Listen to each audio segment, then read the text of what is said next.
Greetings and welcome back, everyone. This is Into the Nexus, the podcast all about Heroes of the Storm. I'm Garrett Weinzerl, and with me today is Kyle Ferguson. Kyle, welcome back. It's another week.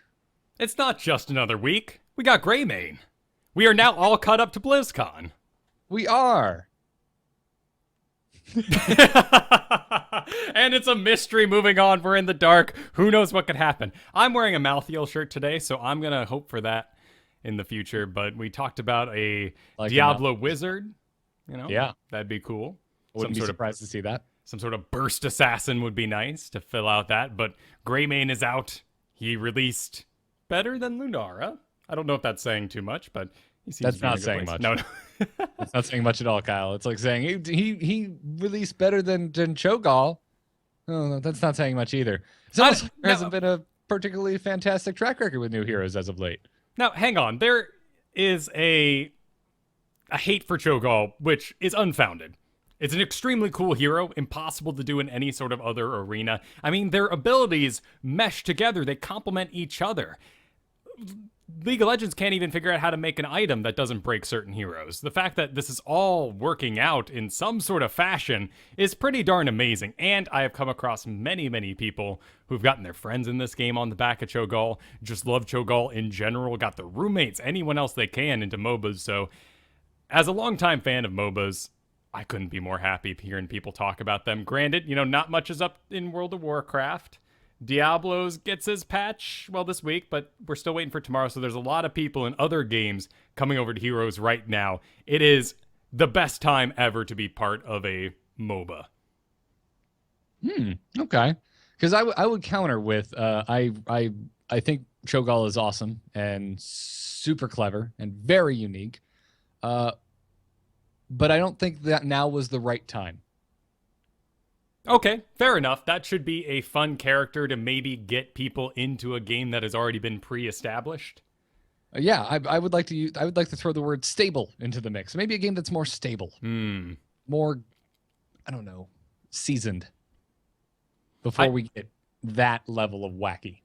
True. The wait between Artanis and Lunara was disappointing as someone who really got used to the 3-week cycle on release heroes, and that only lasted for maybe 2 months. Before that, it was the Eternal Conflict, which was a lot of fun, and we got 3 characters out of that from the Diablo universe. And getting new characters is just so much fun. It's a puzzle. It's a strategy game. It's StarCraft. They hand you that new unit and you're like, how do I use this thing? I don't know, but I guess I should beat the level with it. And you mass it and you win the game. But all the same, that is my favorite part right now. Doing those solo Q&As on release day are just a blast, figuring out what can I do with a character. I had a lot of fun with Artanis.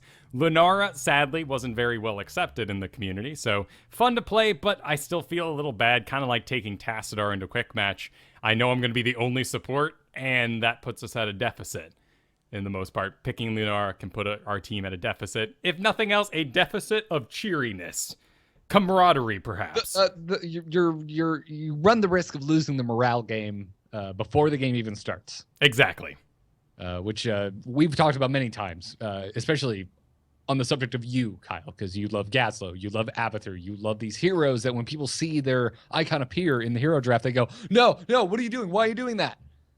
Back up, abort! Abort. Yeah, exactly. Exactly. Which I feel now Cho'Gall is in that qualification. Sure. Absolutely. Heroes League. Yeah. Yeah.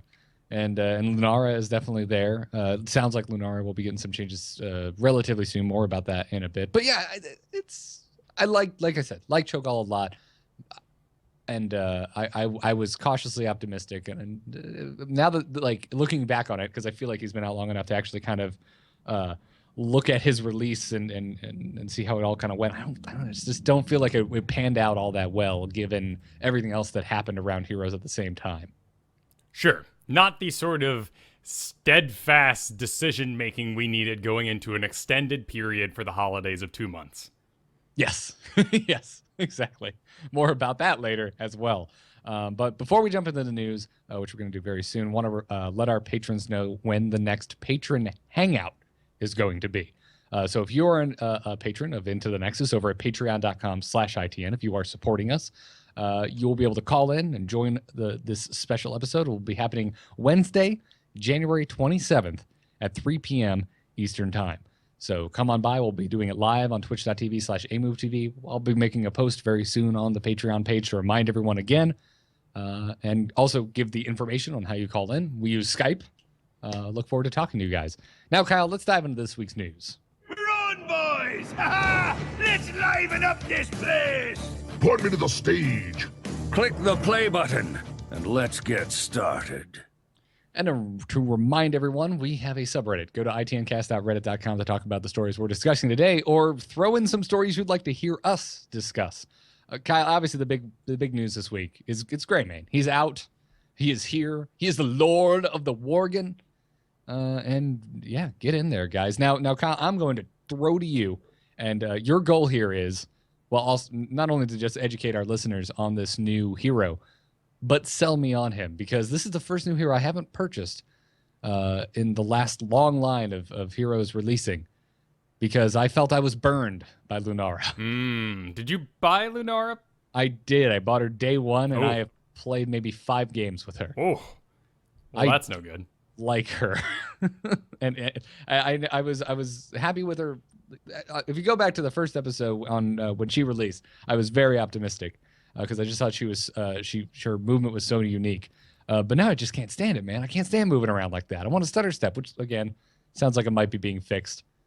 But anyways, sell me on Greymane. Regardless, with Lunara, I have difficulty because I don't play tank, Brightwing, Falstad. So unique movement abilities usually mean that I end up late to the objective, just because I want to mount up and get there in a expected amount of time that I've come to learn. So Greymane isn't weird. He doesn't have anything too bizarre. He mounts up normal. If you are a Worgen, by the way, and you mount up, you turn into a human. Very important sort of part of it there, because Greymane is first and foremost a human, and a Worgen second. And I love this flavor about him. We can look at werewolves in other games. League of Legends has theirs. Doesn't really have a human form, but he's a big old wolf man. Dota has it with Lycanthrope, and as you could expect, and if we were all sort of imagining what our dream heroes would look like, one of the easiest abilities to come up with is an avatar form. You know, you have Muradin, and he goes avatar, and he gets all big, and he gets bonus health and hits things. Illidan has an avatar form. And if we were to come up with something off the top of our heads, making up an avatar form is pretty plain, like Leia. Let's say Leia from Diablo 3. Well, she turns into the Primeval. Okay, avatar form, right? But Blizzard did something very unique, and they chose to make it very fluid, in that you move in between Worgen and human form as you want to accomplish different goals. So your trait, Curse of the Warden, while you're in human form, you have ranged abilities. While you're in Worgen form, you have melee abilities, and you deal 40% more damage in auto attacks. This doesn't seem like much when you're getting going. It feels in the first couple levels that, I might be ranged, I might be Worgen, no big deal. But 40% in the late game at level 20 is easily an extra 75, even 100 damage. So Worgen auto attacks are big. And I have noticed that in my games playing against and alongside Greymanes. And the way you want to play Greymane is pretty relaxed. You want to hang out in the back. You want to use your cocktail, which seems kind of useless on paper. It just doesn't fit with the whole Worgen thing or even a gun thing. And why does he have a whole bunch of cocktails on his person? I don't know. He's not an alchemist. But it actually is a pretty core ability in doing some area effect damage while you are maintaining safe distance as a human. Then as you whittle them down, do smart auto attacks, stutter stepping, you have Inner Beast or W, granting 50% bonus attack speed for 3 seconds, and every basic attack you can make off of that refreshes the duration. So you don't attack for 2 seconds because you're chasing something, but you get a shot off, it's reset to 3 seconds. 50% attack speed increase. As a Raynor player, this is madness. Raynor gets 30% increased attack speed. Yeah. On Inspire, and that goes away. So if you are a stutter step master, or just someone who really likes attacking things over and over again, you will do awesome with Greymane's Inner Beast, and his damage is a little bit expectant of it. As you can imagine, this is his preferred set, 50% attack speed increase. Without it, he feels a little slow, and his DPS is much less stellar. Gilneas Cocktail, his Q, turns into Razor Swipes, which is a attack in a forward box, almost a cone, that steps you forward, which is very, very exciting. Yeah, and it's a very slight step. It's not the kind of dive or dash that we've seen on just about every other hero that has an attack that moves them forward when they perform it. It seems so. It's I almost want to use the word subtle. It's a very small amount of space that you move. It is, but if you can get your paws right up on someone, you can teleport to the other side of them with this step, which of course opens you up to body blocks. Ah, Which is extremely important on Greymane because you have 0 CC. You don't have a slow anywhere in your kit. There is no way to slow. There is no way to stun or root or any of that business. So he is 100% an auto attack assassin that requires decent CC on his team. Healing most certainly because you have no heal spell either. You can't butcher brand. You can't flip over things infinitely like Illidan and get your health back through auto attacks. You don't have Frost Wolf resilience. You don't even have shields like a Kerrigan.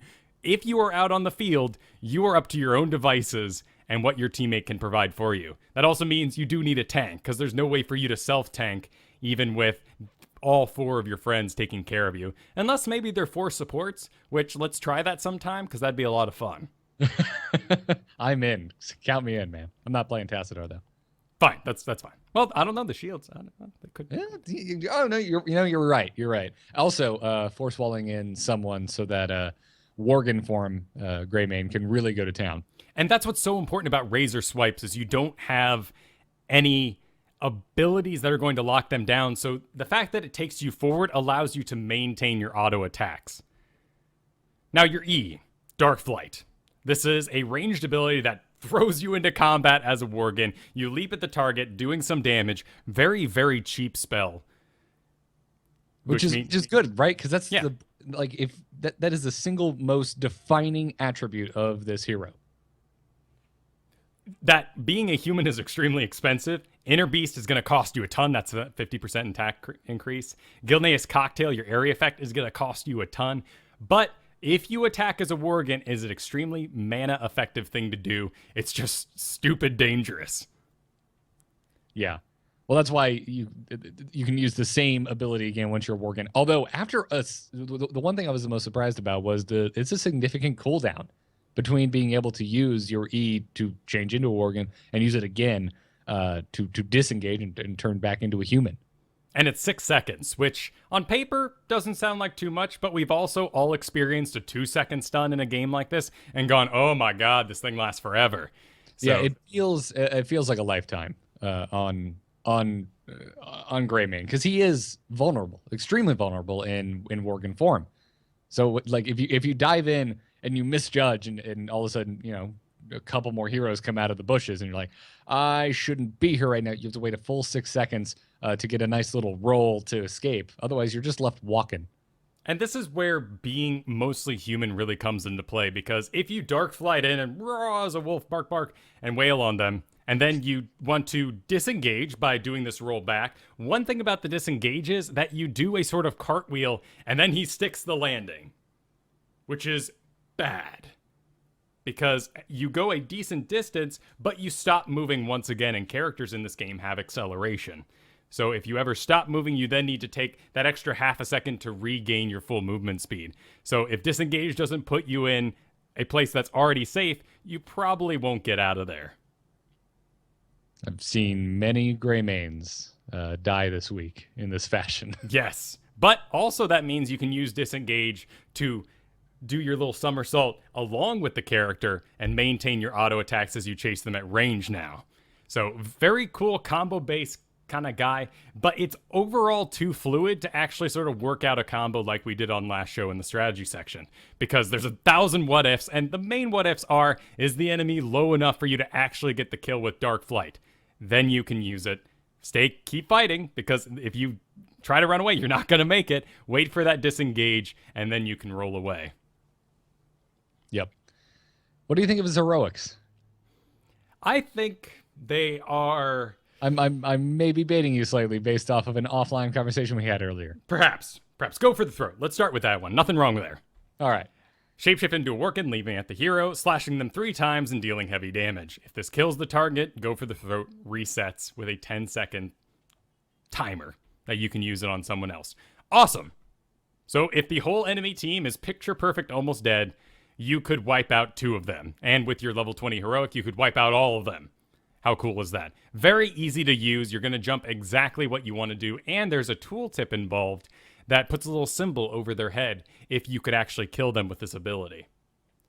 Oh, really? Yes, so it'll tell you, use this, they will die. Yes. And this is a pretty common thing through a lot of MOBAs. If you have some sort of bonus on a kill, you usually get some sort of signifier of it. Kerrigan doesn't have this, but many, many other heroes across MOBAs do. Gotcha. And okay. I talk about Kerrigan there because of her leap is able to reset when you get a kill. And in fact, seeing Kerrigan this past weekend in Heroes Rising, oh man, did they take advantage of that. And that was cool to see. Yeah. I was just glad to see Kerrigan. Yeah, that was nice too. Bans make for some interesting matchups.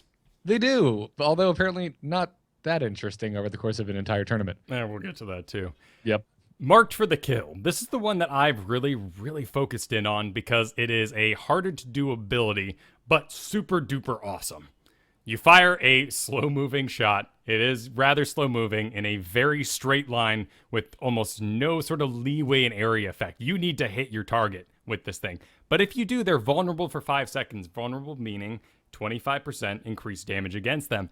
And you have a window that you can then leap to them as a Worgen. So what this means is, ideally they're close range, so you can actually land the shot. You hit them in the face, you Worgen leap to them with Dark Flight, landing at them, get off your swipe, get off as many auto attacks you can, but they're gonna outdistance you eventually, just because you can kite melee heroes, and then you can use Mark for the Kill for a second leap to them.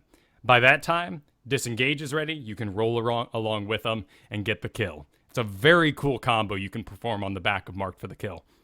Also, its level 20 augment is super awesome. It passes through heroes, and every single one you hit with that vulnerability strike allows you to leap to that person. Oh, that's kind of interesting. So if I hit the whole enemy team, I would leap to the first closest character, and then the next closest character dealing damage, and the next closest character. And I have some time here. I've got about 5 seconds, I think, where I can mount up. I could ride the other... Whoopsies, I'm spilling water everywhere. Where I can ride the other direction and just pretend like I'm not going to engage. Granted, they have a symbol over their head that says you are now under the effect of this vulnerability, just like Hunter's Mark, and they will know that you might be leaping for them. Right. Now now comes the time to make the comparison that we have to make, given the state of the current meta. Also, I'm so sad I can't see your camera right now to watch you spill water. I think it'll be okay. I'll watch the replay. Is the ability to reactivate Marked for the Kill and leap to a marked hero is 1 more second on a 25% damage increase worth having this locked out on a heroic ability and what sounds like from your explanation the high amount of skill it takes to land this ability versus something like, I don't know, Hunter's Mark, that you just click on what you want it to go on and it lasts 1 second less than this and has the same effectiveness on damage increase? Right, this is when we get into that sort of power creep problem, and in fact, it's the opposite here, isn't it? With Tyrande out on the field. It's like power erosion. Yeah, not something we talk about much. If Skeleton King had come out first and then we put out Arthas, we'd be having the same sort of conversation. What does this mean? Or Tyrael on death. Ghost is a much more powerful ability for a tank, of course. So the amount of skill needed to land this shot is a bit sad. And Hunter's Mark, of course, works on everything in the game, which makes it extremely powerful against Garden Terrors and Immortals and bosses. And yes, and this only hits heroes. So not only does it have reduced versatility, it's also on a 60-second cooldown. And if you miss this shot, you're waiting around 1 minute in shame, and it feels bad. If I miss a Drain Hope for 12 seconds, I feel entirely neutered on Skeleton King. And waiting around for my ultimate for 60 seconds after it just slowly passed by one of the enemy heroes is embarrassing. All right. So, I mean, the assumption right now is that Tyrande will be nerfed, hopefully to a still playable state, but nerfed nonetheless. And I'm assuming Hunter's Mark will be in their sights, because I'm not sure what other avenue we would take with that hero to kind of rein her in. So, I mean, if Hunter's Mark gets taken down a peg or two, would you be feeling better about Marked for the Kill? I might be. It's still really hard to hit. Okay. But on the flip side, Go for the Throat is extremely easy to do. So I'm challenging myself by taking Marked for the Kill. I think Go for the Throat will have a much better win rate into the future. Maybe in time, Marked for the Kill will be what is expected of Greymanes to bring to a fight, because bringing vulnerability is a really big deal. Putting that on a tank is a huge deal, mainly because they lose perspective of their health and will blow up unexpectedly. Now, in our current heavy meta of stuns and Hunter's Mark off of Tyrande, Greymane has released in kind of a rough spot despite his great damage. And this is no more clear than looking at what maps Greymane has exceeded on. And this is 63% win rate in Masters League on Battlefield of Eternity. Same reason I preach Butcher on Battlefield of Eternity. If you are a melee assassin and you can stand still, you will do phenomenal stupid damage. Okay. So, Greymane, Butcher, these kind of guys are amazing on Battlefield of Eternity. Also, he performs well on Dragonshire, Garden Terror. Infernal Shrine's kind of odd, but the swipe is a pretty good size, so maybe that's what's doing it there. But he's performing well on certain maps, which is great. Overall, he's released at a 38.9% for all of Heroes League. So when we take that down to lower skill levels, we have other issues, which is interesting because this really highlights what the difficulty of balancing a hero is. In StarCraft, there are things that new players just can't physically execute with that many buttons and those many things. In Heroes, you're only controlling one thing, but there is still that level of newer players or inexperienced players can't execute the skills that are needed for a character to be good. So how do you balance that guy out? Right. You have to be careful. You have to be careful how you build and how you balance certain heroes in the game based on skill level, because they may be completely broken if you are a prodigy. But that exact same hero might be terrible for a novice. Right. So I'm suggesting everyone do the safety cocktail build for now. It's really great. I did not expect to land on this at the end of solo Q&A, but it's so good. You're hanging out in human anyway, and if you dive on someone, you know you have them killed anyway. So why would you put all your points into diving something and then sticking around and doing high damage to nothing because you just killed them? So why not be a human, play it safe, stick in the back, and then get the kills as they would get away. Level 1, though, is pretty obvious. Wolfheart. There really is no argument across basically everyone. A couple people are holding out hope that, Viciousness might be the one to go with, but Wolfheart, Inner Beast, while it's active, your auto attacks decrease the cooldown of a 16-second cooldown ability. Yeah, that's pretty fantastic. Although Yep. I can see why everyone would want Viciousness. Having ability damage refresh the duration of Inner Beast sounds pretty awesome. And you can keep this going for a very, very long time, particularly with Viciousness.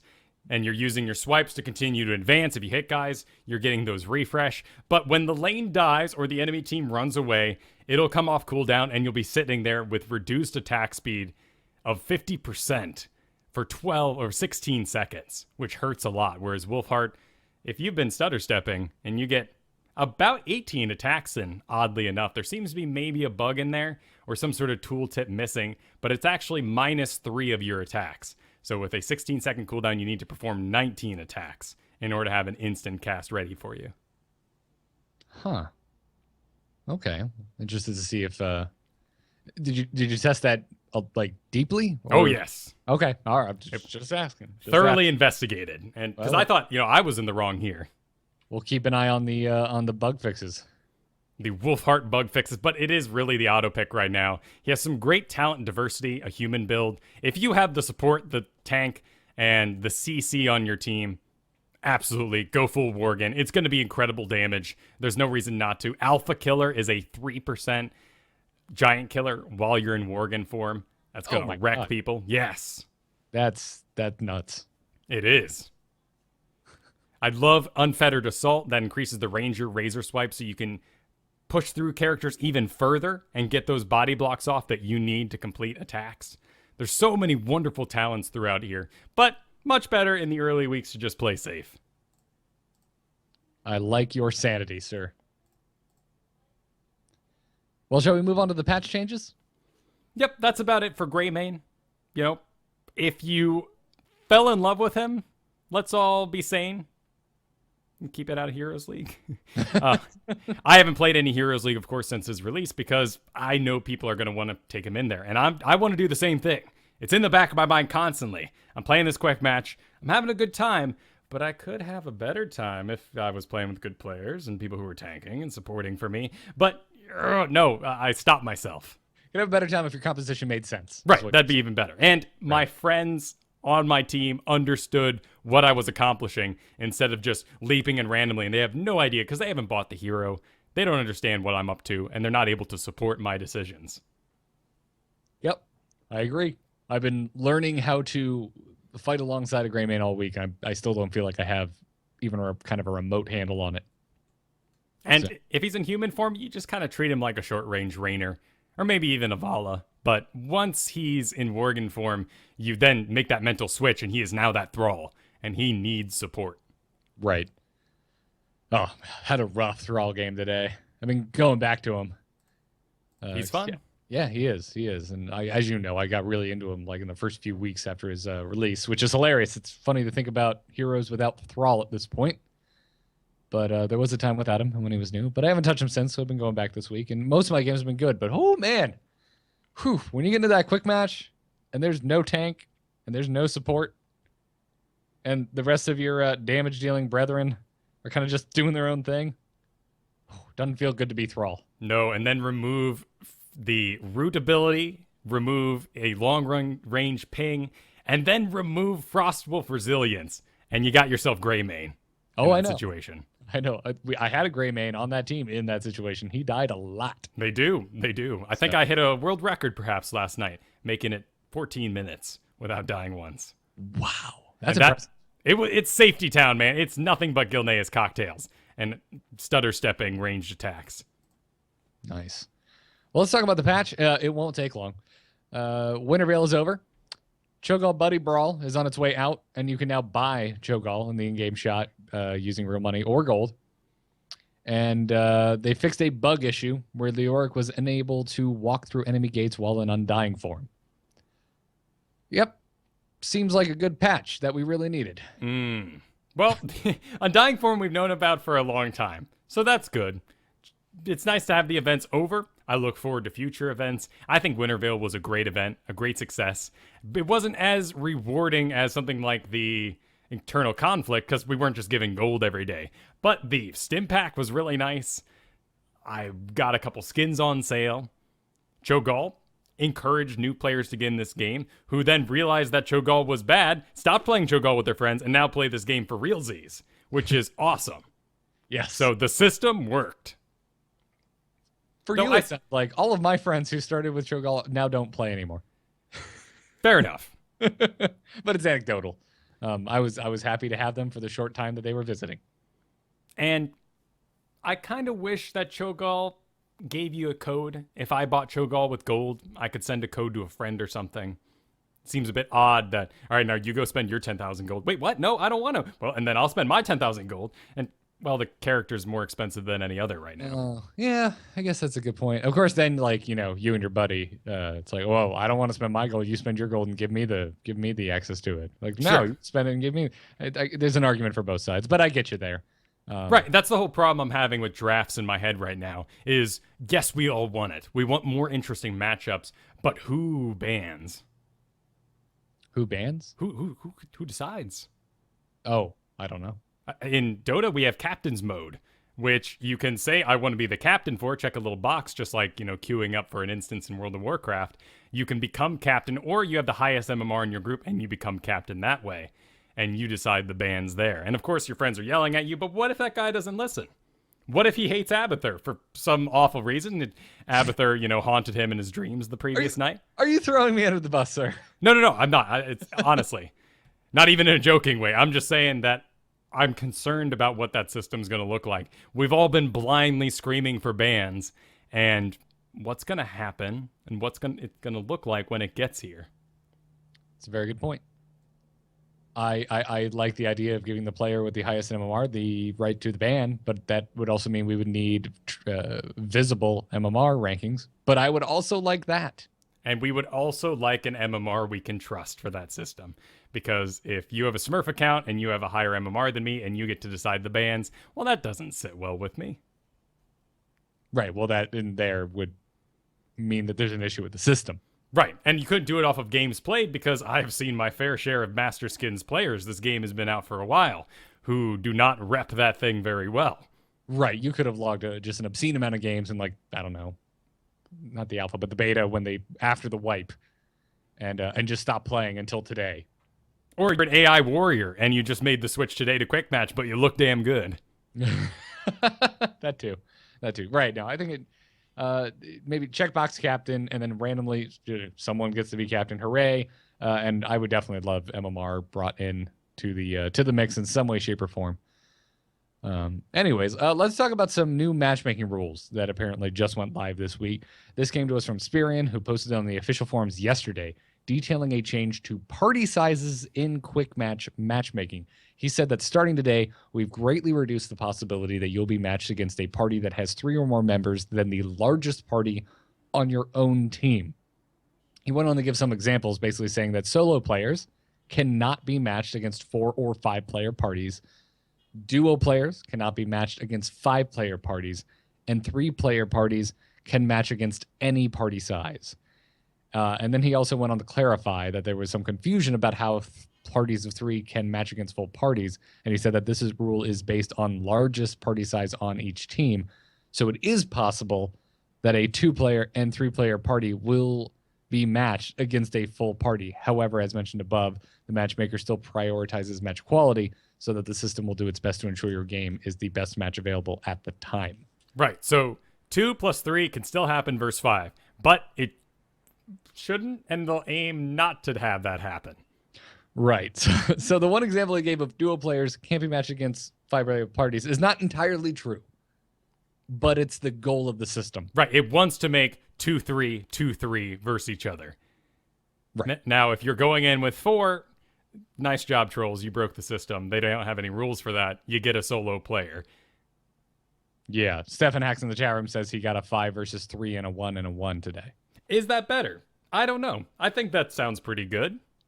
I mean, in my personal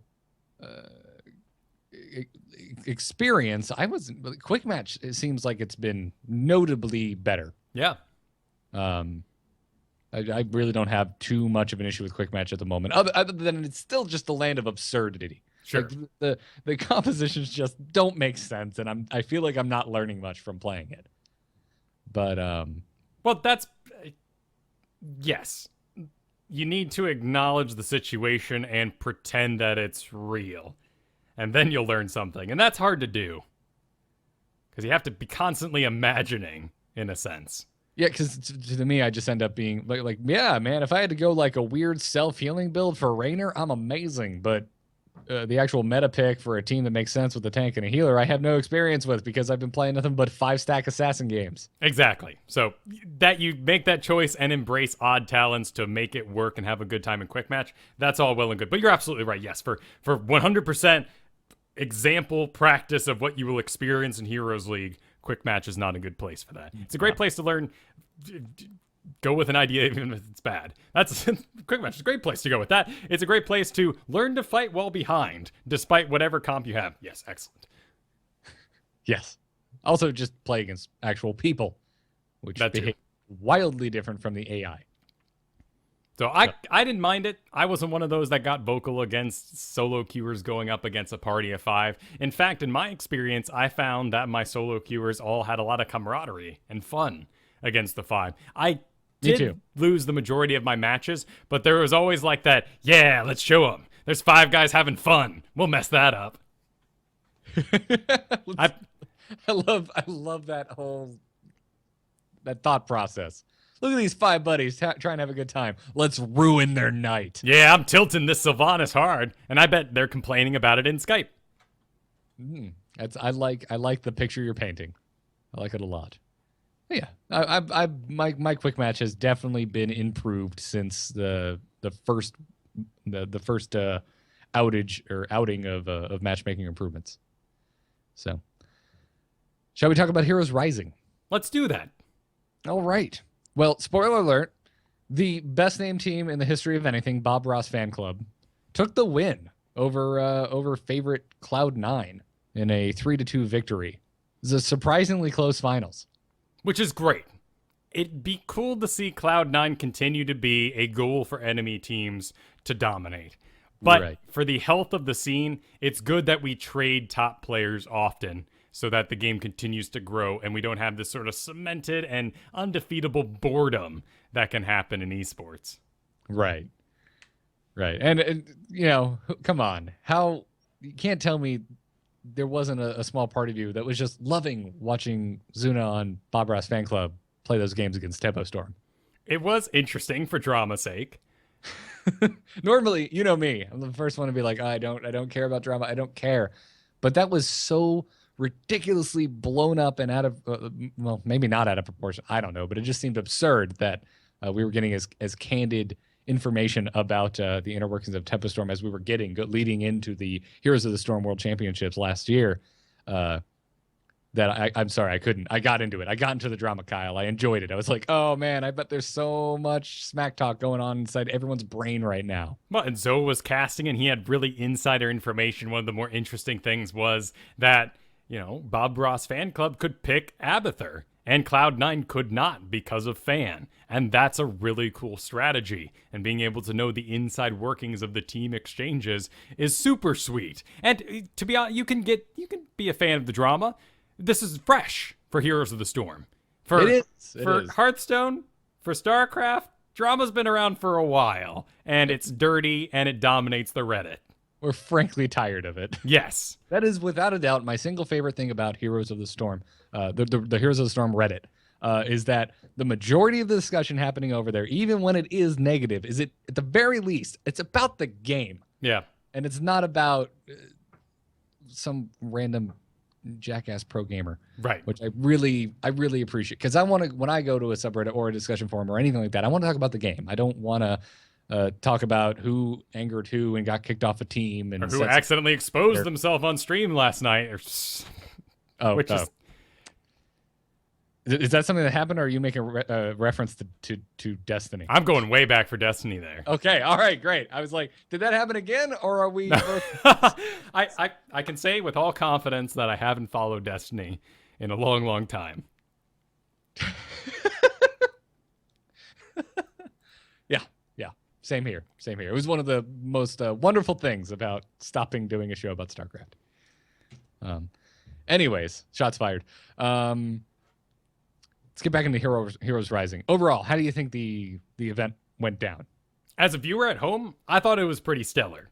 And if I could just be a fan there and not have the back knowledge that I know about esports, I would have eaten it up. It was our first smaller run invite-only tournament. We needed something like this time of year. Really helps fill out the season until we get into the official run of it. And I really liked the excitement they brought, and the production was pretty stellar. They had like a picture-in-picture. The casters were doing awesome. I was overwhelmed just how awesome Gilly and Zoa were doing the entire time. But yes, they had... Oh, sorry. Did you just add in a butt? I did add in a butt. Okay. Because they had to do an awesome time the entire time for 12 hours straight. Yes, and I would argue it showed.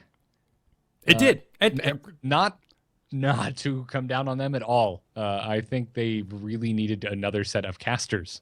No, we can say that they did a fantastic job. They kept it very interesting. They never checked out mentally. They stuttered, but you've been talking for 12 hours straight. Of course you're going to stutter a little bit. I stutter when I've been talking for 30 minutes straight.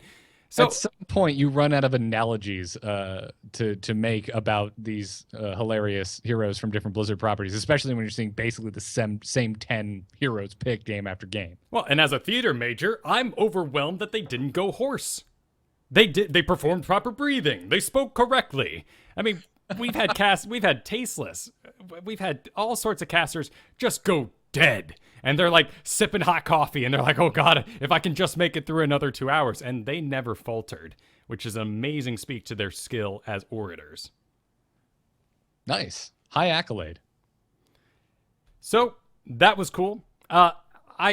When we get into these smaller run tournaments, one of my first thing is just sort of the production value and target some of the key areas. And one of those is miking the crowd. It is so important, and that didn't happen.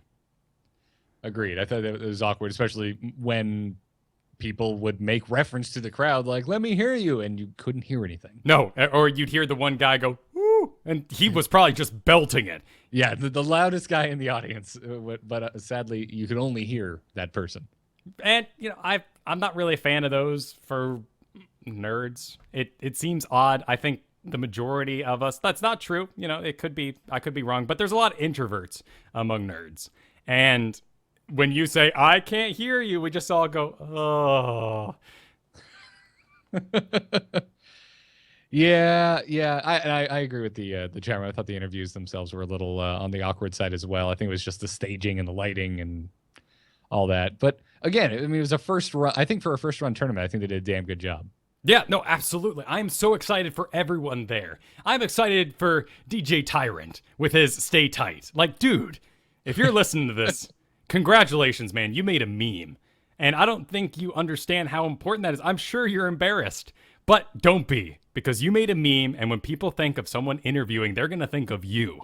And I can't wait to see him do more interviews because he did a great job. Own it. But 2 people on 1 person was a bit odd. Yeah, it was strange. I feel it just unnecessary. We also didn't blow it up for the victors. It was a smaller run tournament. There didn't really seem to be a trophy or anything else involved. But when they won, they just sort of won. Bob Ross fan club was very excited, and I loved that when they met in the middle, Cloud9 is just nothing but professional. Yeah. No, it was great. And to be completely honest, right about the time they started shaking hands, I turned it off. I have an admission to make right here and now, Kyle. I never stick around to watch the awards ceremony for any esports event, because as you know, from the long history of us doing a StarCraft podcast, they're usually terrible. Yeah. They're awkward, or they're just kind of useless for the most part. You just won. How do you feel? Well, I just microed straight for 30 minutes, so I'm pretty darn tired. It's like, what are they going to say? They're excited, of course. They want to thank their pets, their families. I think Blizzard has finally figured out, if you go to BlizzCon, when someone wins, they just shoot so much confetti out that it doesn't matter what else is happening, that it looks exciting. Yeah. Our little monkey minds are just overwhelmed by all this paper falling from the ceiling, and I'm just hyped 100%, and I'm losing it. Right, exactly. So, no, I had a good time with it. Again, the finals were surprisingly close. That was part of the reason I didn't stick around to watch the awards ceremony. I was like, this is so much later than I thought this was gonna go. I need to go to sleep. I have work tomorrow. On the Pacific Coast, it was a lot more sane. Oh, but yes, as I would assume a 3-hour difference would make. Yeah. But over here, I was like, wow, I didn't know this was happening. But overall, good on you, Heroes Rising. Excited to see your next event. Right, absolutely. That's what this climax is too. That it was great. It was great for the health of esports, for Heroes. It was a great run event. The casters did great. The interviewers did great. The players did great. We just want to see it taken to that next level that we have come to expect after years of esports. Absolutely. And hey, man, we mentioned it last week, but I think it bears repeating. This was crowdfunded and finished very recently, and now it is happened. Like, we have the product. It actually happened. There's not going to be any drama about Heroes Rising stole money. Well, I don't know. Maybe there will be, but unlikely. But right, that's the gamble you take when you support anything online, that it may just disappear. Right.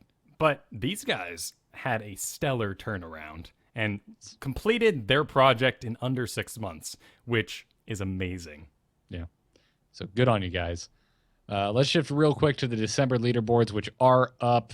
It's not a whole lot to say about that, except for some of the interesting things like Chew and his Smurfs. You want to take this one, Kyle? Yeah, Chew made it with 2 of his other Smurfs. So 3 Chew accounts on the December leaderboard's top 200.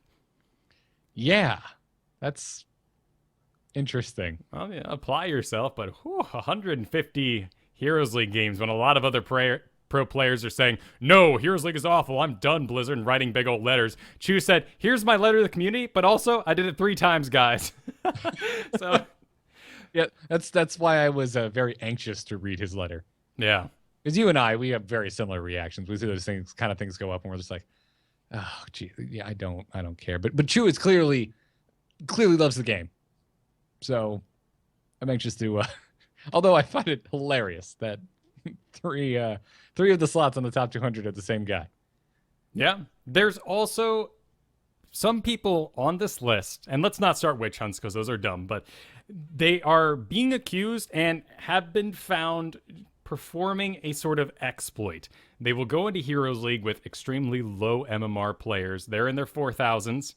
They're very well established in their MMR. So winning takes them up 4 points. Losing takes them down about 15. If they queue up with a rank 40 player and they're rank 1 and they win, they still get 4 or 6 points. And if they lose, they still get 15 minus and so on. So this means that players with those really, really high level MMR accounts are getting together with lower league heroes so they can grind out easier games together, matching them together at about the 2,000, 3,000 MMR, which is a lot more sane for them. Yeah, and I think that just is a problem with the system. I'm not exactly sure how you would fix it, but it seems like the way that points are doled out to high-ranking players may need to be adjusted. Well, and Dustin Browder has mentioned in the past that he doesn't know how to fix it, but they want to do something to stop players from too wide a range of ranks from queuing together. And I just don't do it out of the, I don't know, the goodness of my heart for everyone else I'm queuing with. I mean, honestly, the previous times I have fallen out of rank 1, I mentioned I did last week, I got right back in under 2 hours. So it isn't that scary for me to queue up with someone who is in lower league. And in fact, I may have a lower league game and just feel dominant with my skill set. And that would feel awesome. But I don't want to roll in there. That's not fun for the rest of my team. If I see some rank 1 and a 32 in there, what do they think of me? That you have a friend? Or that I'm messing with their game. That's true. That's true. But at the same time, like, do you want to discourage people from playing with their friends to that high of a level to protect the point system in this game? Not at all. And that's why it's such a tough decision to make. Right. So I don't know. It's interesting.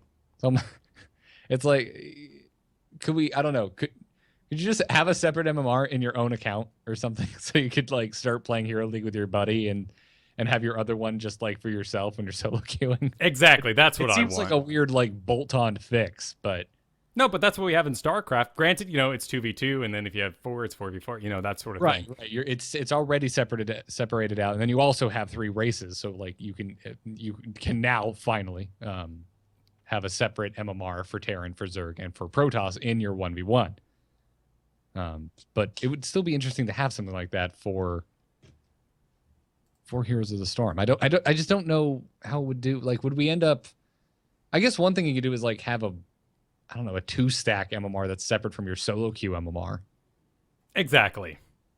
And then at least you could define the 2 of you together in a single place, and that wouldn't be so awkward because when we queue up together, sure, they'd see the party, but both people would be rank 15 or what have you. That'd be interesting, yeah. Yeah, because, do it like StarCraft. Like, you don't have to, there's no fanfare, you don't have to make a team or anything like that. We just queue up together. Terrans are going to 2v2 in StarCraft, and all of a sudden, we are together with our joint placement. And okay, you've got my attention, Kyle. Right, and I play so much Raynor that when Raynor gets taken away from me, which he does these days, I think of Lunara. It pops in my head. I'm pretty darn good at her. I got a great positive win rate. But that would just send that camaraderie, that friendship of these random solo queuers crashing down. Yeah. And to the folks in the chat room saying, I don't have friends to play Hero League with, join the A-Move channel. We haven't mentioned this in a while, so I'm going to do it now. In the actual Heroes of the Storm chat in the general chat when you're hanging out in the lobby, type /join space AMOVETV and join the A Move channel. There's some fantastic folks in there. Make friends. In fact, over on our Reddit right now for ITN Cast, there's a lot of people who have embraced us saying Blizzard wants you to play Team League, and they're making teams. So if you are interested, also Chair League is doing some awesome things out there. You should check them out. Chair League? Yeah, it's guys getting together, doing band drafts, playing these cool custom games most nights of the week, but there's big events they have where they run tournaments. I'm looking forward to our reverse draft tonight. That'll be fun. That was probably one of the... I know it's not an entirely new thing for MOBAs, but that was a really cool thing to see as part of Heroes Rising, those show matches. And it's good to see that Dunk Train still has the Asmodan skills. Yeah. The mad Asmodan skills, no less. It's not something I think I want to see become the new norm for drafting in regular competitive heroes, but it's fun. No, that's the point. Yes, it's fun. Yes, exactly. Talk about patch frequency real quick, because Spirian did get on the horn and say that there will be another new patch coming within the next couple of weeks, and they should help to address a couple of the heroes that have been, as he said, more popular in community discussions lately. No, he literally said ahem with little stars, guys. Yep. I know. I said, as he put it, ahem. I know. Yeah. Wonderful. But it sounds like something you added in there. But yeah, it's true. They're aware. I can't. You know, I've been in web development before, and I've had clients emailing me because things are late, and it is a horrible situation. And you go home at the end of your day and you think about your work all day and what you're going to do when you get back to work, and then when you show up at work, you work all day. And that's got to be what it's like for them. They know they took off the holidays. They know they're running late. Yes. Still doesn't really make me feel any less anxious about some of the needs of this game. Sure, but the game is bigger than the individuals who made it in that case. But we can respect human beings and their need for sleep and eating. I can tell you I'd do a lot more streaming if I didn't need to eat. And there's an interesting point made by Kyle. I don't know how these guys do it. 8 hours straight? I guess they probably just eat on stream. Is that what they do? Do people want to watch people eat? That's weird. I don't see a way around it. Yeah. How else would you do it? I don't know. I guess you put up a cover and turn off your sound. Hopefully, no one wants to listen to you eat either. We'll be right back, and you play some really crappy filler music. There you go. Yeah, some nice elevator music or something, some polka. But while we're on the subject of the needs of the game, we might as well address this next point, which is the discussion about the stale meta. Because there's been a lot of talk about this going around the Heroes Reddit this week, and I'm sure on the forums. I don't read the forums. Sure, that is a bad place. Yeah, it's not a useful place. Let's say that it's incredibly granular, and it's hard to find a discussion that I would want to be a part of. But we've highlighted a few of the more interesting discussions from the Heroes Reddit this week. Some of these people are pros. Some are just trying to analyze everything that's going on with nice graphs and charts and math. But we already mentioned Chu's post. So let's start there, Kyle, because Chu put up not the lengthiest post, but a good, well-written post about his concerns about Heroes of the Storm. And oddly enough, as much as this is a criticism of how incredibly stale the meta is, if you've been running around wondering how to win in Hero League, it's also a wonderful cheat sheet on how to draft correctly. Yep, he suggests pick Tyrande. First and foremost, get it on your team. Take it away from the enemy team. Yep. It's going to be an asset, and that win rate is fantastic. From there, you pick 3. Diablo, Kael'thas, Raynor, Muradin, or Zagara, and this is really pick 3. There is no problem with going Diablo Muradin right now. You can get any of these guys, and you finish it out with a Nova, Thrall, Tassadar, or Sonya. Yeah, and then finally it's pick 1: Nova, Thrall, Tassadar, or Sonya. Or you already said that. Yeah, and it's not untrue. No, it's not. It's so awesome that this is coming from a guy who just had 3 accounts on the December leaderboards, though. Whenever a pro player writes a letter or speaks up, we always have to take it with that grain of salt, because if the game was fixed to their liking, they would be winning more and have more money. This is their profession. Right. And also a lot of those, I mean, while I'm sure they do play plenty of Hero League, the majority of the way that they view the game is from a team aspect. You and I, Kyle, this show that is first and foremost a show about solo queuing in Heroes of the Storm. Yep. So that's why I like hearing from Chu, because clearly this guy solo queues like a madman. Right. If we can people look up pro players' accounts all the times, and they're like, how can this guy be pro with only X number of games played? They are constantly skirmishing. Yes. Other players. When teams get big, they will have guys on their team hired to skirmish their team all the time. Yep. Now let's move on to Liquid Chris's post, which is quite lengthy. I think it's a good read. Guy's very passionate and brings up some good points. But the main point I wanted to bring up with him is something I really identify with, and until he said, I didn't really realize how much this probably led to this kind of sense of exhaustion that I've had lately with Heroes of the Storm, which he said that the scaling change patch was one of the biggest patches in this game, and they just let it be. He said, quote, how can they not balance anything after literally changing every hero?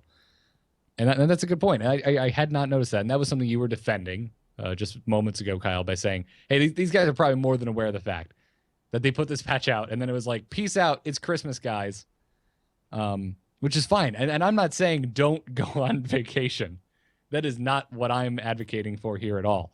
Everyone deserves a break. Everyone should go and have fun and be with their family and be with their loved ones. Maybe wait till after you get back to put such a game-changing patch through the system.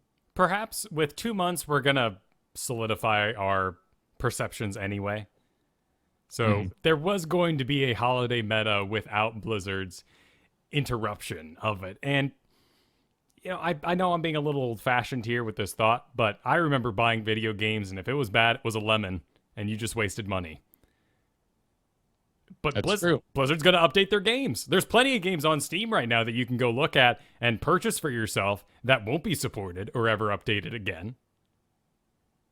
That is true. So I'm happy.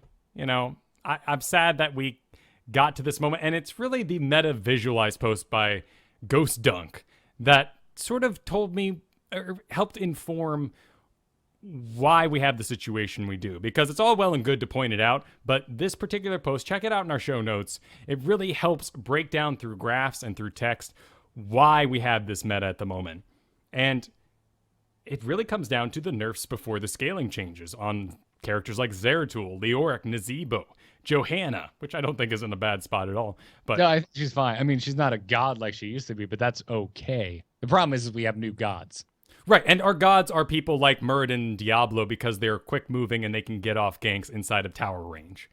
Yep. That's honestly really the only thing that's happening with Diablo. He pairs well with Tyranda's kit, and they can now dive towers because towers do reduce damage. Yeah, they lend themselves to this incredibly burst and stun heavy meta that we find ourselves in. An unforeseen result of the scaling maps. But by targeting those heroes before we scaled them, they then got scaled down in their new nerfed mode, which made them even weaker than they were before. Interesting to note. Right. Yeah. And I would highly recommend everyone go read this specific post and take a look at the graphs that Ghost Dunk put together. It paints I feel a well-rounded picture of everything that's going on with the meta right now. And I would not I'm sure this will be addressed relatively soon. I mean, at some point we're going to be looking back on this like Swarm hosts in Heart of the Swarm. Right, or us fighting over a Nubarak. Like there was a thing. Yeah. We fought over a Nubarak as a first pick, best in the game, objectively best warrior in the game, period. And that is no longer the case. That happened with Lili, if you remember that one. Yep. Then it happened with Brightwing. Yep. Yeah, just I think it's just all timing. Yeah. It's been a long break, and that's part of the point I was making with Cho'Gall. If Cho'Gall hadn't been kind of released in the middle of all of this, I think we'd look at him in a better light. But because we're all kind of looking like, well, no, the game that already exists needs some work. Why are we introducing borderline silly heroes? That was kind of the point I was making. I do not want to live in a world where Cho'Gall is top pick. I mean, I'd be fine with that if his win rate was up to snuff. I don't know. See, over the Heroes Rising really highlighted how boring our meta is. And from a game-to-game viewpoint, those games were all really stellar. We did not end up with some loser's bracket guy or some winner's bracket guy who was boring and ended up fighting off, and it was a one-sided match. That didn't happen. It was a fantastic tournament throughout that whole thing, and each game was very interesting in its own box. But that draft phase got mad boring. Yes, it did, and that's what I'm most looking forward to seeing addressed in future patches, and there's no way that's not going to be. So that's the thing. Like I'm sitting here saying I'm kind of down on Heroes right now because I'm just waiting for this change to come. But I feel like some people out there are like, it's never going to come. This game is dead. And it's like, no, calm down. They've already shown that they support the game. We just had a holiday break. It was all a matter of timing, and it just wasn't the best timing in the world. Exactly. Nice job, Garrett. We got through a really rough section there where we could have gone off the deep end. I think we made it through happily. So I'm gonna break the fourth wall with you. We were agonizing over having this discussion today because we try and keep this show as positive as we can. All of our shows, if we decide we're going to do a show about a specific game, it is because we love it. And at its core, we think that the show should be a celebration of whatever game the topic is. And in this case, it's Heroes of the Storm. Heroes of the Storm. However, last week, this has been the number 1 conversation on the Reddit. There's no way we couldn't discuss it.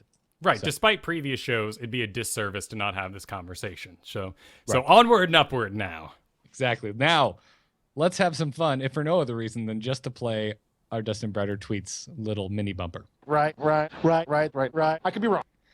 All right. Dustin Browder tweets. He's back. Well, as he has been since last week, and he's still chatting up a storm on Twitter. First thing of note, Dustin does not want to ban heroes from Hero League on release, but he does think a minimum hero level to pick that hero in Hero League might help. This has never once crossed my mind, and I love this idea. Yep, it's a pretty simple fix. We kind of do this thing already, getting our level 5 gold. It's already in our heads, and that feels like a good base point, at the very least, for people to achieve. I mean, you and I do. Not everyone. Right. Well, you have to. Like, I agree. If you don't know what's running down the lane at you, there's no way you're going to react correctly. What, Sylvanas can teleport? Yes. You have to play her to understand that, so that you know what she hates and you can mess with her. Exactly. Now, and also, well, I would argue that that the first part of learning Sylvanas is learning not to engage with your teleport. Sure. Because man, on my Smurf account, I'm seeing that right and left, people attacking with that wave, and I'm like, man, I haven't seen this in Sylvanas released. Didn't really realize that. Like, again, been learning so much. I think I'm done Smurfing, but I feel like I learned a lot. I never realized the skill cap, like the skill gap, was as wide as I didn't think it was.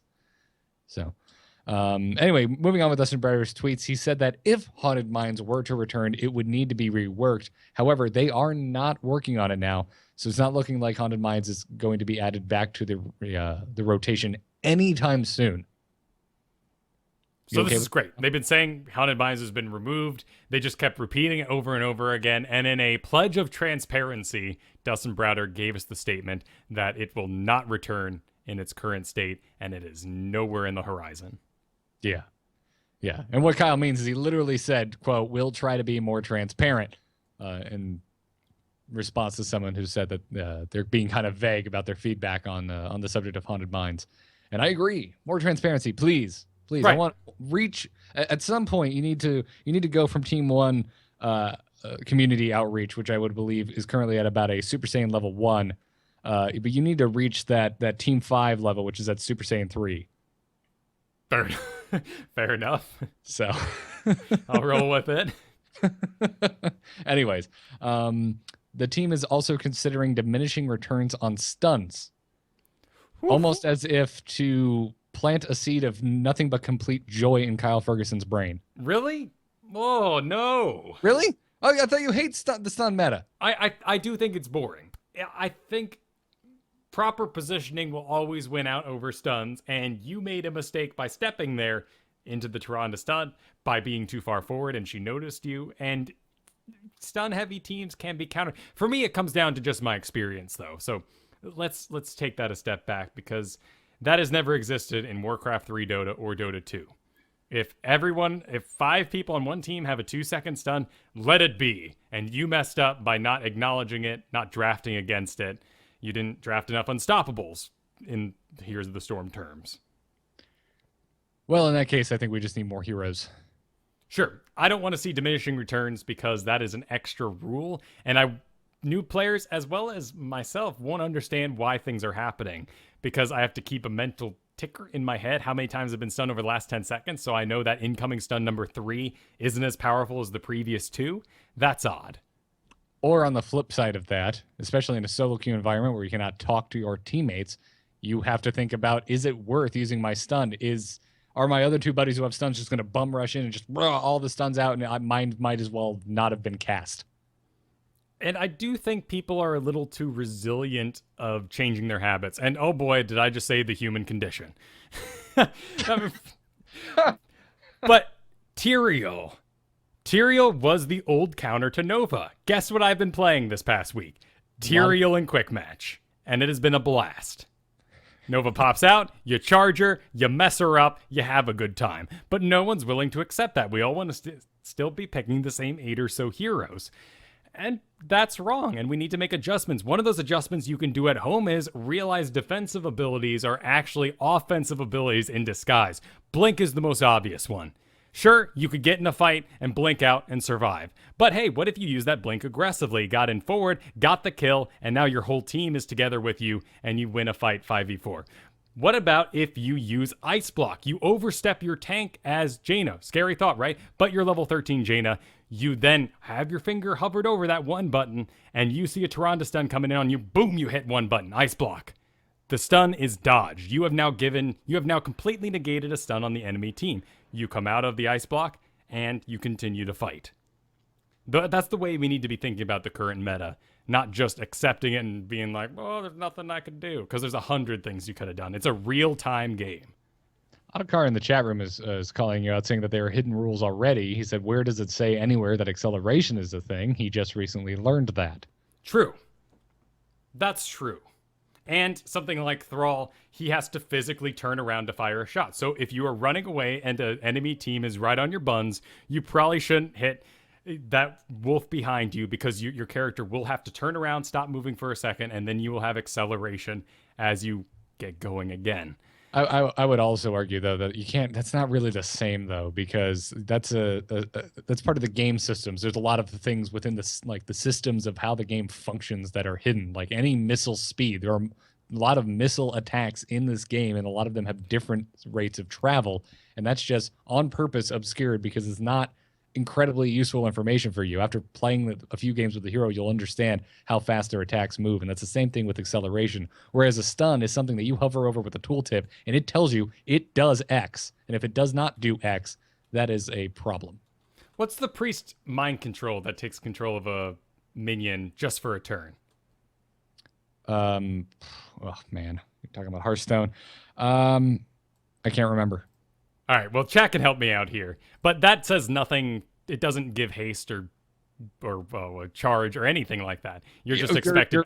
You're opening a big can, sir. Sure. Okay, we'll dodge that. There's a whole discussion to be had about consistency. Right. Well, consistency outside. You are expected. Thank you. Shadow Madness. Thank you. Thank you, chat room. You are expected to play the card and understand how it works through experimentation. You are not expected to put that in your deck on your way to a tournament. Fair enough. That's the one. I'm not talking about consistency. I know that's a huge topic. Let's not even get into that for Hearthstone. Yeah, but you could argue that it might be an issue of consistency within Heroes of the Storm. Right, and Diablo has the same problem. There's tons of hidden skill abilities. And make your Locust do fire. Okay. But it actually increases the damage by an extra 500%, but that wasn't told in the tooltip. So yeah, this happens across all games. Yeah. Anyway, moving on with Dustin Brother's tweets. He said that there are no buffs planned for Anubarak. He is close to a 50% win rate. Which I'm curious what he means by close, because on Hot Slogs it's 47.1%. Also of note, though, only 15 heroes are above a 50% win rate on Hot Slogs at the moment. Right. Often when Dustin Browder cites Hot Slogs as a resource, he is using Masters League information. He didn't cite Hot Slogs. No, he didn't in this case. So it could have been internal. That's why I'm asking. He's just said close. He didn't give us an actual figure. I think Anubarak's a stellar character. I'm very used to all his different abilities from playing other MOBAs. They're very similar in there. And I just don't think he gets any love. His damage is too low, though. Agreed. I had him show up in one of my games this week as a solo tank, and it went really well. Yeah. It was bizarre. He's got stuff. CCs out the wazoo. And he can take rewind at 20. Locust is a great, I'm going to tank for the next 5 seconds, hang on, guys, kind of spell. I think he's a great character. We just don't embrace him. Yeah, it was against an ETC also, and that ETC almost never got his mosh pit to last more than half a second. Yeah, and if you get later in the game and you find you don't have enough CC with 2 of them already on your kit, you can get a 3rd. Yep. It's wonderful. We also got some acknowledgement from Dustin Browder saying that that Tyrande is OP, but he also added the modifier that at high MMR. So it said they are working on fixes. No one is surprised by this, but just in case you missed it, actual acknowledgement by Dustin Browder that Tyrande is a little overpowered. Yep. I fear for her in the worst way. I think there's a lot of easy things you can do to her, and I think they should definitely take baby steps into it. I want to see what they did with Skeleton King. Multiple patches working him down. Fair enough. And even these days, I think they went too far on Skeleton King. That's my point. It's hard to make Skeleton King work as a solo tank right now, and I wish they hadn't pushed it that far. Right, that might be an issue with how they choose to identify, because he is a bruiser these days. Absolutely. Right. Just like Sonya. No one expects Sonya to solo tank. We're getting lost in a lot of little nooks and crannies. We are. We're bonus show here right now. Finally, Lunara fixes, including stutter stepping, extra health, and a few other tweaks are incoming. So, hooray! Sweet. I might play her. All right, Kyle. We made it through the long list of news this week, which is why there is no strategy section. There's a lot of news to talk about this week. But before we round this out with some emails, let's thank our patrons over at patreon.com/ITN. You guys are fan-freaking-tastic. We do after-show games. We don't have ads at the top of the show anymore. And we are doing our call-in episode next Wednesday. Not next Wednesday. Wednesday the 27th at 3 p.m. Eastern. Because of you guys. Also, Kyle, you and I are getting together and you're going to be coaching me in some Tassadar for our next coaching video. That's true. So, and this is all because of the patrons. These are all things you guys have unlocked. So thank you guys so much. If you like what we're doing at Into the Nexus, you want to support us, head on over to patreon.com/ITN. This week, let's thank Ray M, Hugo N, Dwayne, Nick C, and Eric V. Thank you guys so much for the support. Now let's take an email or two. Darkness stopped calling. I hear the wilds call. Wait, nature calls. Okay, tell them I'm not here. You can send your emails to itncast@gmail.com. Our first one today comes to us from Brock, and Brock said that after getting through all of the Heroes Rising competition, I noticed a lot of snowballing happening early game. It is one thing for this to be happening in quick match, but to have it happening at this level is pretty telling of some balancing issues. Do you agree, or am I just crazy? If you agree, what do you think needs to be done to help this issue, or why am I wrong? Why do you feel nothing needs to be done? Anxiously awaiting your thoughts and opinions. Love the show. May the force be with you. Oh, and also with you. Yeah. I didn't really see the snowballing happening. No, me neither. This is probably the one thing I probably wasn't complaining about was the fact that the games were surprisingly close. There's a lot of back and forth, even on Towers of Doom. We had some surprisingly close games. Right. If we're talking certain matchups, like, maybe Murloc Geniuses versus Tempo, I think it was, that's just outclassing. And that's just, the power of a team that is well put together and prepared. So I did not witness what he saw. And that is also something that's going to happen in an invitation-only environment. Right, and we are, as I mentioned earlier, we are very lucky to have had such an amazing tournament there. Right. So, yeah, I don't know, Brock. I don't think that's a thing. I mean, personally, not necessarily that I think it's leading to snowballing. Just for the health of the early game, I would really like to see the tower damage being brought back up. I think it's silly how inconsequential the damage that towers do now has become. Right, and that front wall plus the 2 towers worth the entire XP of the keep, it should have some value to it in defending it. Exactly. And Should be a difficult thing that you. I don't like that we're seeing these strats now where you all just stack and just bum rush one lane and just take it all out, and then you spread out and start your laning phase. Right, that's a bit silly, and higher tower damage would allow that to happen. It would also allow for characters other than Johanna to be a solo laners. Right now, that's kind of her role. Yeah. Well, let's take Jeff's email. It says, "Hey, Garrett and Kyle. I have been playing Heroes for about 8 months, and I am really amazed at how much churn there has been in regards to what heroes belong in the meta. We had the double Johanna Leoric warrior phase. Jaina is amazing, then she is not. Tyrande and Tassadar are broken supports, and what I think he meant by that are bad supports, to now they are great picks. I remember watching one of your after show games, and Garrett was talking about how he did not understand where Lieutenant Morales fit into the game, and now Garrett loves the medic. I do. I really do. This is my first MOBA I have played, so my question is, does every MOBA have a constantly changing meta, or is this merely a product of Heroes still being a relevant new game with a still small and developing hero collection? Thanks for your time, and great job with the show." I'd say yes, this happens in just about every MOBA, and it's also brought on by the fact that it's a small hero pool, and when new ones are added, they can have a pretty big effect on the game. Right, we're moving fast. Also, people are still learning things. I mean, imagine going 6 months back and pulling your current skill base into that environment because the game is so new. It would be fantastic. Watch the original StarCraft 2 tournament with Fruit Dealer. We could all beat him. It's bizarre. But that's how games advance and people get better over time. Baseball is an example of that too. I mean, I'm not sure I could beat him. Okay, maybe not you. But I'm not saying I could do that either. I think it was a stellar performance. But like Babe Ruth, right? Like that picture looks silly when we see athletes today. Yeah. Or or you're watching like Terminator 1 and isn't his name Kyle in there? He's like taking off his shirt and it's like, and he's just like this thin little hairy tiny dude, but like the camera angle's like loving him and they're being like, ooh, isn't this guy hot? And nowadays we have Thor with ridiculous, power creep in our muscles. Human power creep. Yep. Attractive male power creep. Oh God, yeah. Thanks, Channing Tatum.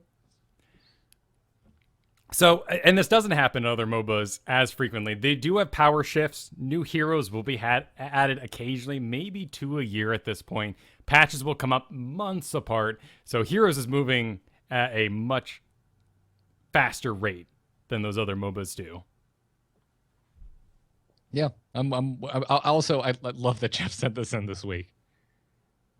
With all this discussion of the stale meta, because it's a nice reminder that I guess it hasn't been that long that we've been sitting with this. It's just it's time for a shakeup.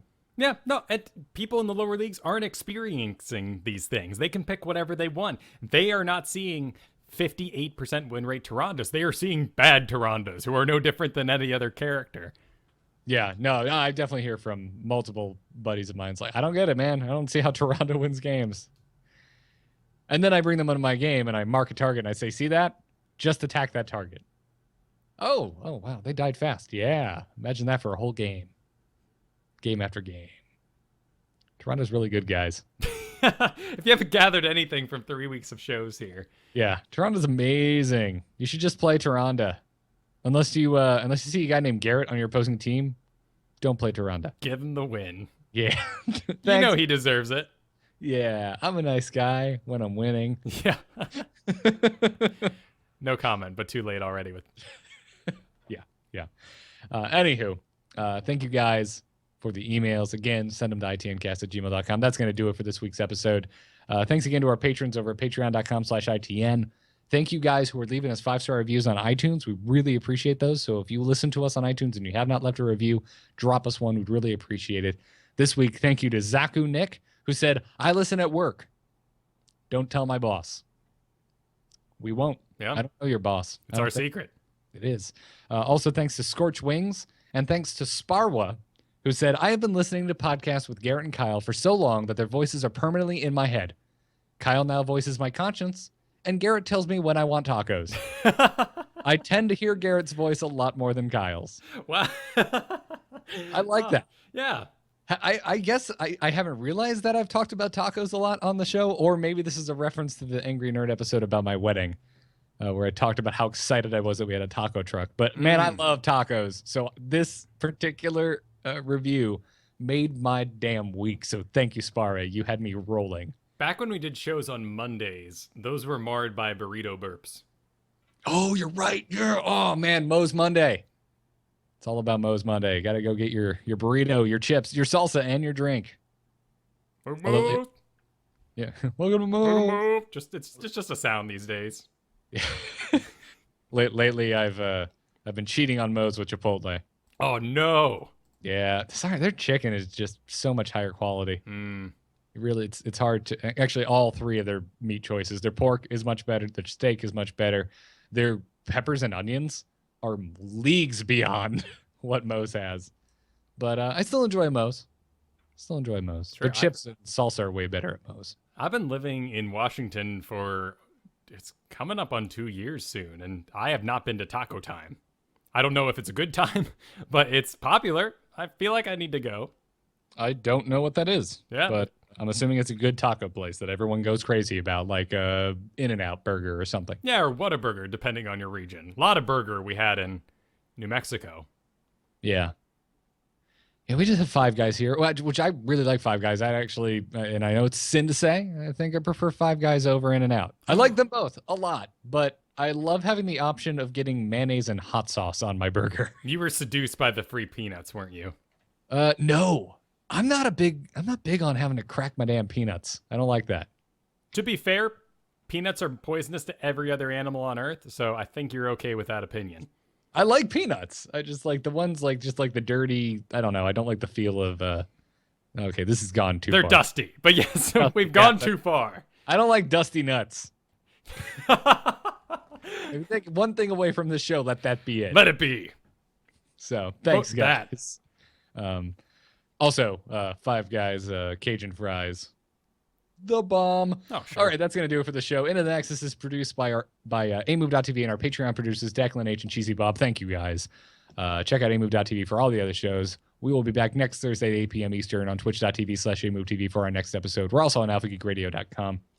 Follow us on Twitter at ITNcast. And thanks to BrianGriffithMusic.com for our intro music. Kyle, where can folks find you when you're not doing this? You can find me on Twitter at Kyle Ferguson. You can find my streams over at twitch.tv/Kyle Ferguson. 2 S's in Ferguson. Did a great Greymane episode this week for solo Q&A. That happens on Tuesdays at 1 p.m. Tomorrow at 1 p.m. will be the replay analysis show. And I am super excited for that one because Heroes Rising put out its replays. And so we are going to get to watch a gold level Rainer and then move on to Arthalon to see how amazing a pro level Rainer can be and compare the two. So that'll be really cool to do over there. And Heroes of the Storm lessons at KyleFerguson.com. Go get them. They're very good. Also, Kyle is so busy, I can't get them for free anymore, and it's making me angry. It's been a delight getting to train so many people. Follow me on Twitter at Garrett Art. I can be found at nomoonart.com doing graphic design work. I'm on the Angry Chicken talking Hearthstone. Basically, everything's at amove.tv, but the thing I want to promote right now is Let's Talk About Star Wars, a new show I am doing with Tom Merritt and Jenny Josephson. I'm very excited about it. It just went up on iTunes today, where we talk about theories, really just crazy. You would love it, Kyle, because it's nothing but like tinfoil hat theories about what we think is going to be happening in the next installment of Star Wars. So awesome. I would highly recommend everyone check it out. And I'm just stoked, man. You should be. I get to hang out with the other Frog Pants All-Stars after we crushed everyone at Nerdtacular last year. That's awesome, dude. I know you've been wanting to do a Star Wars podcast for a while, and you got Tom Merritt on it. So, I'm geeking out on you. I'm glad. Also, check out dogcastsystems.com. Use the code ITN. Get a free 120 gigabyte solid state drive added onto your gaming PC. It's what I use. I love mine. And you can also go to tweakedaudio.com. Use the code ITN. Get 30% off and free shipping on your entire order of noise-reducing earbuds. So go check them out. And check out bit.ly/amovestore for Into the Nexus pint glasses, coffee mugs, vinyl stickers. Check it out. And they're cool. I got nothing else to say. I'm out of clever things to say. I just want to go get a burger. Have a good one, everyone. Good luck. Have fun. Take care. Dusty Taco. nuts.